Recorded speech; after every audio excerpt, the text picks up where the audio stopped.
गणेश पंचरत्न स्तोत्रम् मुदाकरातमोदकं सदा विमुक्तिसाधकं कलाधरावतंसकं विलासिलोकरञ्जकम् अनायकैकनायकं विनाशिते भदैत्यकं नताशुभाशुनाशकं नमामि तं विनायकम् न तेतरादिभीकरं नवोदितार्कभास्वरं न मत्सुरारिनिर्जरं न ताधिकापदुद्वरं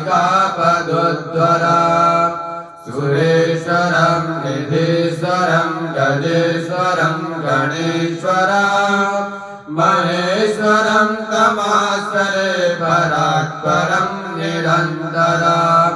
समस्तलोकशङ्करं निरस्तदैत्यकुञ्जरं दरेदरोदरं वरं वरे भवक्रमाक्षरं कृपाकरं क्षमाकरं मुदाकरं यशस्करं नमस्करं नमस्कृतं नमस्करोमि भास्करम् अकिञ्चनार्तिमार्जनं चिरन्तनो विभाजनं पुरारिपूर्वनन्दनं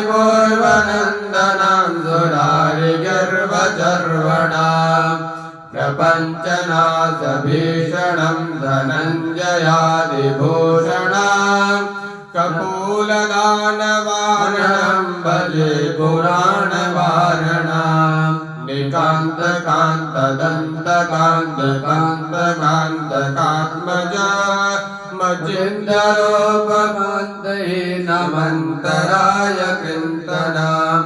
निरन्तरे निरन्तरं वसन्तमेव योगिनां तमेकदन्तमेव तं विचिन्तयामि सन्ततम् महागणेश पञ्चरत्नमादरेण योन्वहं प्रगायति प्रभातके हरीश्वरं गणेश्वर परोगता मदोसता सुसाहितिं सुपुत्रतां